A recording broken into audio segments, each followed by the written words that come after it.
Hello students, आज के class में हम लोग पढ़ने जा रहे हैं ग्रुपिंग ऑफ कैपेसिटर्स। कैपेसिटर के बारे में तो हम लोग पढ़ चुके हैं कि कैपेसिटर क्या होता है, चार्ज को स्टोर करता है और जब हमें वो बहुत ज्यादा चार्ज जो स्टोर किया है कैपेसिटर ने, जब वो चाहिए होता है तो हमें वापस दे देता है। अब हमको अपनी जरूरत के हिसाब से किसी सर्किट में 1, 2, 3, 4 या बहुत सारे कैपेसिटर जोड़ने होते हैं।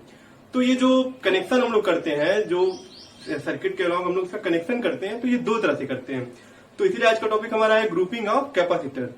तो जो ये कनेक्शन हम लोग करते हैं, या तो ये पैरेलल कॉम्बिनेशन हो सकता है या तो ये सीरीज कॉम्बिनेशन हो सकता है।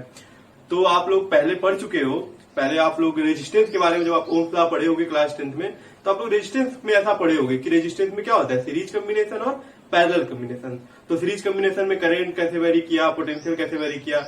यहाँ पे करंट और पोटेंशियल तो नहीं है, यहाँ पोटेंशियल और चार्ज है। यहाँ पे कैपेसिटेंस किससे रिलेटेड है, पोटेंशियल और चार्ज से। तो हम लोग बात करेंगे कि सीरीज कॉम्बिनेशन में क्या हो रहा है और पैरेलल कॉम्बिनेशन में क्या हो रहा है। ठीक है, तो जैसा कि मैंने फिगर बनाया हुआ है, फिगर पे ध्यान देंगे सभी लोग। मैं तीन कैपेसिटर ले रहा हूँ, C1, C2 और C3। तीन कैपेसिटर मैंने लिया है और एक ही पाथ में इन तीनों को ज्वाइन किया, एक ही पाथ में। मतलब हमारा एक ही पाथ है, कई तरह के पाथ नहीं है, एक सिंगल पाथ है A से लेके D तक। ठीक है, A से लेके D तक मैंने एक ही पाथ में तीनों को ज्वाइन किया है। जब हम लोग कैपेसिटर को इस तरह से ज्वाइन करते हैं, एक ही पाथ में हम लोग ज्वाइन करते हैं, तो इस कनेक्शन को हम लोग बोलते हैं सीरीज कनेक्शन। ठीक है, तो जैसे मैंने लिखा है, capacitor are said to be connected in series between 2 points when we join them through only one path. एक ही पाथ में अगर हम लोग इसको ज्वाइन करेंगे तो हम लोग बोलेंगे कि ये सीरीज कॉम्बिनेशन में इनका कॉम्बिनेशन किया गया है। ठीक है, क्या हो रहा है इस पर ध्यान देंगे।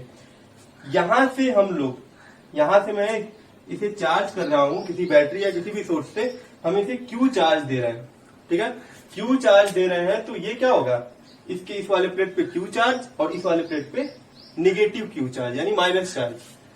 फिर इसी की वजह से यहाँ पे हमें प्लस क्यू चार्ज मिलेगा। सेम प्रोसेस, यहाँ प्लस है तो यहाँ माइनस है, और यहाँ माइनस होगा तो यहाँ पे क्या मिलेगा, सेम हमको प्लस क्यू चार्ज मिलेगा। और फिर हमको सेम यहाँ क्या मिलेगा, माइनस क्यू चार्ज मिलेगा। और फिर इसी तरह से यहाँ पे क्या होगा, प्लस क्यू चार्ज और फिर यहाँ पे माइनस क्यू चार्ज, और लास्ट हमको यहाँ क्या मिल जाएगा, क्यू चार्ज ओवरऑल। ठीक है, जो कि यहाँ पे अर्थ है वो वहां चला जाएगा।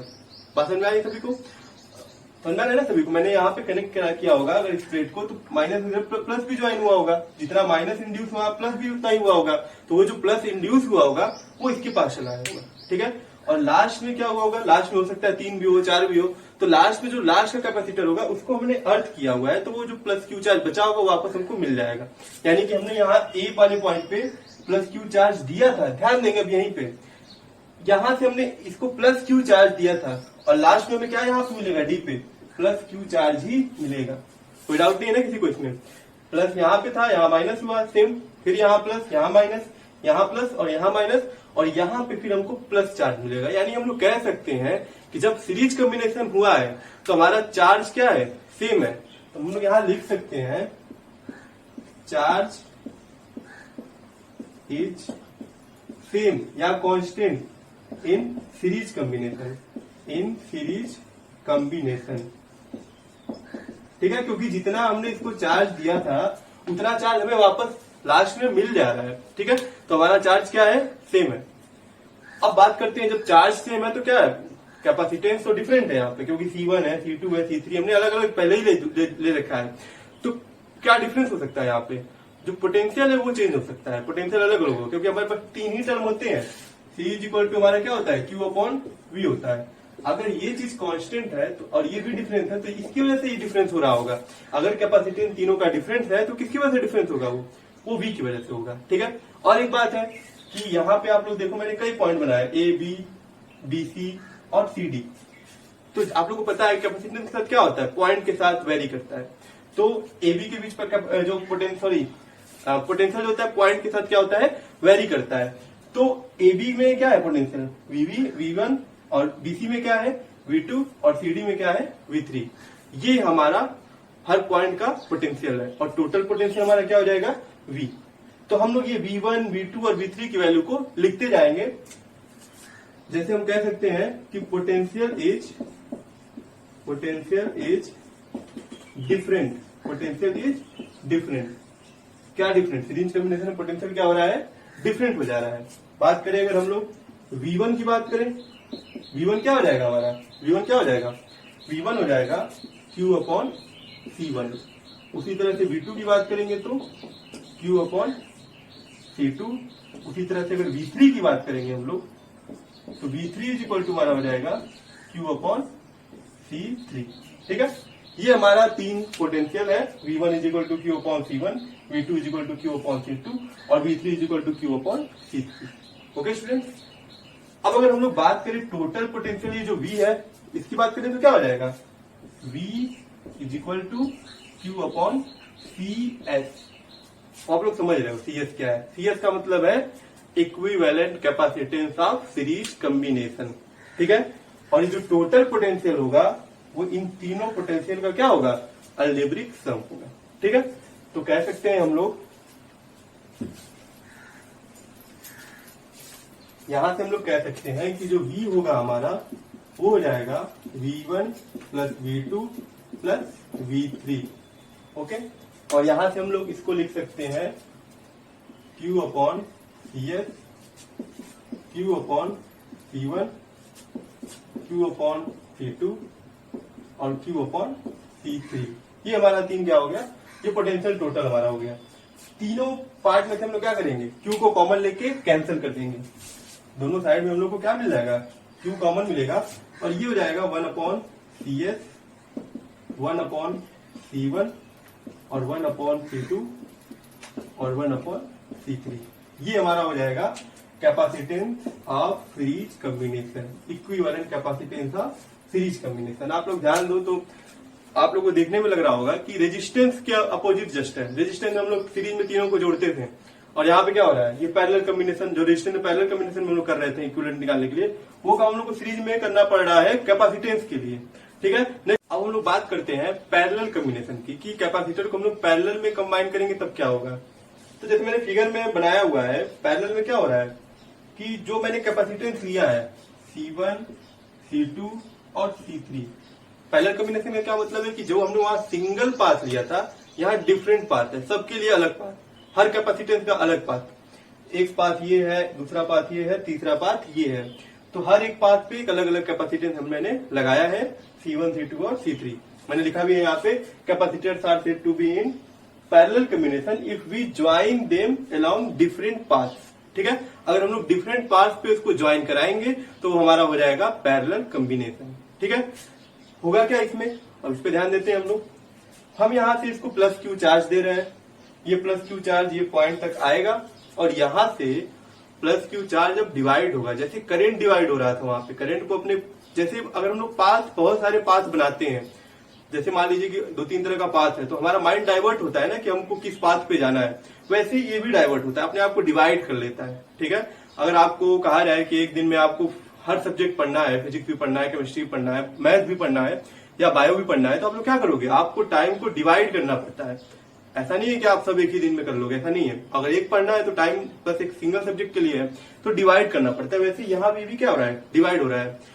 चार्ज यहाँ से आगे क्या हो रहा है, डिवाइड हो रहा है। कैसे डिवाइड हो रहा है, ये Q1 यहाँ चला जा रहा है, Q2 यहाँ चला जा रहा है और Q3 यहाँ चला जा रहा है। ठीक है, Q1, Q2, Q3 में ये डिवाइड हो गया, यानी कह सकते हो कि पैरेलल कॉम्बिनेशन में चार्ज डिवाइड हो गया। वहां जैसे रेजिस्टेंस में करंट डिवाइड हो रहा था, यहाँ पे क्या हो रहा है, चार्ज डिवाइड हो रहा है। ठीक है, अब चार्ज, अब हमारा कह सकते हैं कि इस फॉर्मूले में यही डिवाइड हो गया, यही चेंज हो गया। तो दूसरा क्या है, पोटेंशियल की बात करेंगे। पोटेंशियल में क्या है, केवल 2 पॉइंट की बात की जा रही है। पॉइंट तो हमारा 2 ही है, लेकिन उस 2 पॉइंट में 3 पाथ है, तो चार्ज हमारा डिवाइड हुआ, लेकिन पॉइंट तो सिंगल 2 है। तो हम कह सकते हैं कि हमारा पोटेंशियल कितना होगा, टोटल पोटेंशियल सेम रहेगा, पोटेंशियल में कोई चेंजेस नहीं आएंगे। ठीक है, तो हम यहाँ पे लिख सकते हैं कि Q क्या होगा, चेंज होगा, और V हमारा क्या रहेगा, V रहेगा सेम। सिंपल मैं एकदम लिख रहा हूं, Q चेंज होगा और V हमारा सेम रहेगा। ठीक है, अब हमारा Q चेंज हो रहा है तो हम लोग क्या करेंगे, Q1, Q2 और Q3 को निकालेंगे फॉर्मूले से, उसी फॉर्मूले से। Q1 हमारा कितना हो जाएगा, Q1 इज इक्वल टू हो जाएगा, Q1 कितना हो जाएगा हमारा, Q1 इज इक्वल टू हो जाएगा C1V। ठीक है, पहला कैपेसिटेंस और टोटल पोटेंशियल, पोटेंशियल चेंज नहीं हो रहा है। और Q2 is equal to C2V और Q3 is equal to C3V। ठीक है, ये तीनों चार्ज यहाँ पे गया होगा और यहाँ पे जो हम लोग को चार्ज मिलेगा प्लस क्यू ही मिलेगा, ये भी ध्यान देना है। अगर ये प्लस Q1 है तो ये माइनस Q1 होगा और यहाँ पे इस प्लेट पे क्या मिलेगा plus Q1 plus Q1 plus Q2 plus Q3, तीनों जुड़ के क्या बन जाएगा प्लस Q मिलेगा हमको प्लस Q ही। तो प्लस Q की अगर बात करें हम लोग तो वो कितना हो जाएगा CPV। CPV P का मतलब इक्विवेलेंस कैपेसिटेंस, ठीक है। टोटल चार्ज क्या हो जाएगा Q is equal to Q1 plus Q2 plus Q3, ठीक है। और यहां से हम लोग लिख सकते हैं CPV is equal to C1V plus C2V plus C3V, ठीक है। यानी हमारा टोटल कैपेसिटेंस अगर हम लोग यहां से लिखें, अगर बात करें हम लोग तो टोटल कैपेसिटेंस हमारा कितना हो जाएगा C is equal to C1 plus C2 plus C3, ठीक है। बात समझा रही है। और वैसे ही अगर हम लोग बात करते हैं जरा इसको हम लोग डिस्कस कर लेते हैं कि सीरीज कॉम्बिनेशन और पैरेलल कॉम्बिनेशन में कैपेसिटेंस ज्यादा किसका होगा, कंबाइंड कॉम्बिनेशन हम लोग कर रहे हैं तो जैसे देख लेते हैं कि हमारा C कितना है C1 plus C2 plus C3। यहाँ तो हमने 3 कंबाइन किया, अगर हमको n करा है मान लेते हैं हम n कैपेसिटेंस को क्या कर रहे हैं कंबाइन करा रहे हैं, तो हम इसको ऐसे लिख सकते हैं डॉट डॉट डॉट Cn तक, और यहाँ से हम लोग चाहे तो ऐसे सिग्मा लगा के I is equal to 1 n और ऐसे Ci लिख सकते हैं, ठीक है। उसी तरह से अगर हम लोग सीरीज कॉम्बिनेशन की बात करें जो हम लोग इससे पहले वाले टॉपिक में पढ़े थे अभी, तो वो क्या होगा 1 upon C1 plus 1 upon C2 dot dot dot 1 upon Cn। इसको भी हम लोग ऐसे लिख सकते हैं sigma I is equal to 1 n और 1 अपॉन Ci। ये तो हमारा हो गया कैपेसिटेंस का 2 फॉर्मूला। अगर आपसे कहा जाए कि हमको कैपेसिटेंस ज्यादा चाहिए, क्या करेंगे आप सिंपली कहेंगे कि हम कैपेसिटेंस को क्या करेंगे कैसे कंबाइन करेंगे पैरेलल कॉम्बिनेशन करेंगे। कैसे कॉम्बिनेशन करेंगे पैरेलल। और अगर कम कैपेसिटेंस चाहिए तो सीरीज कॉम्बिनेशन, ठीक है। देखिए आप लोग यहाँ पे कैपेसिटेंस को सिंपली जोड़ा जा रहा है और यहाँ पे इसके रिसिप्रोकल को जोड़ा जा रहा है। तो जब रिसिप्रोकल को जोड़ा जाएगा तो हमेशा वो क्या होगा कैपेसिटेंस उसका छोटा हो जाएगा। जैसे आप लोग रेजिस्टेंस में भी देखे थे कि वहां पे क्या हो रहा था पैरेलल कॉम्बिनेशन करना था, तो वहां पे क्या हो रहा था रेजिस्टेंस कम चाहिए तो पैरेलल और रेजिस्टेंस ज्यादा चाहिए तो सीरीज कॉम्बिनेशन। जस्ट उसी का उल्टा है यहाँ पे। यहाँ पे अगर हमें रेजिस्टेंस कैपेसिटेंस ज्यादा चाहिए तो हमें उसको पैरेलल में कंबाइन करना पड़ेगा, और अगर रेजिस्टेंस कम चाहिए तो हमें उसको सीरीज में कंबाइन करना पड़ेगा। तो ये तो बात हुई कॉम्बिनेशन ऑफ कैपेसिटेंस की। अब इससे रिलेटेड बहुत न्यूमेरिकल आते हैं, जैसे आप लोग रेजिस्टेंस में भी देखे थे बहुत तरह के टेढ़े टेढ़े न्यूमेरिकल आते थे, वैसे यहाँ भी न्यूमेरिकल आते हैं। और चैप्टर नंबर जब आप लोग 3 किरचॉफ लॉ पढ़ोगे तो उसमें भी बहुत तरह के न्यूमेरिकल इससे रिलेटेड आ जाते हैं, ठीक है। तो मैं एक अलग न्यूमेरिकल के लिए मैं अलग एक वीडियो बना के डिस्कस करूंगा। फिलहाल आप लोग इसको एक बार ध्यान से देख लेना, ठीक है स्टूडेंट। Thank you.